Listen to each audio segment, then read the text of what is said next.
Hey, Amazon seller. I'm Justin Boggs, the co-founder of Marketplace Valet. We have been an Amazon seller since 2006 with over 400,000 reviews as a seller. I'm here to help you learn about Amazon, solve problems, and answer common questions. Today's video is about how to set up payment and tax information in Seller Central. Let's get into it. If you are following along from my screen, we're going to show you how to set up your payment and tax information on Amazon Seller Central. First, log in to your Amazon Seller Central account. Once logged in, go to the top right corner of the screen and hover over Settings. From the drop-down menu, click on Account Info.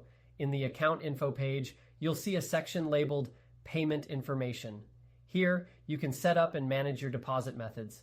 Click on Deposit Methods, then add your bank account information where you want Amazon to send your payments.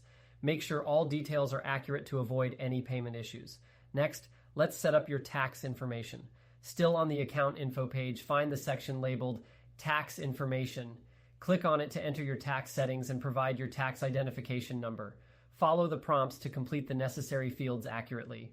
For your tax settings, hover over Settings in the top right corner, then click on Tax Settings. Here you can view state tax settings, default tax calculation rules such as the product tax code, and details about the Amazon tax exemption program.